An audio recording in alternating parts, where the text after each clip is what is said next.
الزون المصري والنايل سبورت. حسام صديق احييكم هنا من مدينه الاسماعيليه واستاد الاسماعيليه، وواحده من لقاءات الجوله رقم 13 في الدوري المصري لهذا الموسم. بسم الله وعلى بركه الله. النهارده نادي بتروجيت هم اصحاب اللقاء، لكن طبعا النادي المصري بيلعب كل لقاءاته هنا في استاد الاسماعيليه. في جبهات النهارده وفي تشكيل وفي اختيارات وفي كوره وفي هدف ولا ايه؟ بدري كده لاعب شمال مره، وادي الثانيه، وادي العرضيه الخطيره، ابعاد هنا من ويلسون. الشناوي ممكن يسدد في المرمى، يا سلام. ونقول لحضراتكم طارق يحيى النهارده بيختار مين ممكن هنا يسدد او يلعب الجانبيه يسدد في المرمى، لكن غير متقنه. على هنا ومره هنا، ده دليل ومؤشر طيب جدا. يبدا الهجمه هنا، يا سلام على اللمه هنا، لعيب كبير حريف يا جماعه. اتلعبت احمد سمير من لمسه واحده، لكن كريم ذكري ابن النادي المصري وهفوه وايه، وهنا اللاعب حارس المرمى على طول. هنشوفها في الاعاده. هنا طالع ماسك الكوره وتقع منه فيها طبعا. هنا يعني هنا احمد رؤوف النادي المصري ضاغطين المصري، وعرضيه خطيره ترجع مره ثاني. ممكن يسدد هنا جمعه، يسدد قويه وتعمل الكوره باند. هنا المبادره الهجوميه. هنا الاعاده امام حضراتكم. شوفوا هنا عامل الباند هنا براس اللاعب كريم ذكري مدافع النادي المصري وابن النادي المصري. لازم يربط معاه، ربط بالفعل. العرضيه تفرق، العرضيه الخطيره، لكن الكوره تقلش. واحمد حسين فرقته، لكن الكوره بص شوف اسامه محمد يلعب الكوره بتصطدم، عملت باند ووقفت، عطلت شويه وراحت في المقص اليمين، لكن رياكشن كويس هنا من اللاعب حارس المرمى. برافو احمد حسين. ضربه ركنيه بدا نادي بتروجيت سريعه. اتلعبت الكوره في الناحيه العكسيه، كريم ذكري لوحده خالص في المرمى، يا ولد في المرمى، يا سلام. ابن النادي المصري كان هيجيب جول في النادي المصري. بص شوف هنا كريم حاططها، كريم ذكري موجهها توجيه من الثبات، لكن كان لمسه واحده. الشناوي نظره ممتازه جدا وحط الكوره والاستلام والخطوره. هنا عبد الغني وفاول ولا ايه؟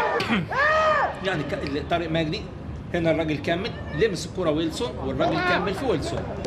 يعني هنا طبعا قرار سليم من حكامنا، لان المدافع وصل للكوره الاول، وصل للكوره. عبد العزيز محمد واحد ضد واحد، عاوز يصل لخط المرمى، والعرضيه خطيره جدا. والمتابعه هنا المتابعه، يعني هيكملوا مصري لبتروجيت ان هم يتحركوا ويقولوا الكوره هنا. شمالس يا راجل، شمالس الراجل جسمه قليل وبيستخبى. شوف الراجل فين شمالس موجود مره واحده يظهر في الصوره في كوره كانت خطيره جدا اللاعب الاثيوبي، لكن في خطوره مهوله من الهجمات. الحاوي حطها في مساحه، مفيش تسلل، يلحق كوره حماده يحيى، تبقى الخطوره موجوده والعرضيه. وهنا يا سلام على بص هنا، شوف اللمحه الجميله والبينيه الذكيه من اللاعب محمود عبد الحكيم. وصل حماده يحيى ويلعب الاوفر وهو بيجري، كانت خطيره جدا. وضربه ركنيه محمد جمعه فك الكوره تبقى في الشبكه. زمن جميل في الكوره، تمشي الكوره مره ثاني.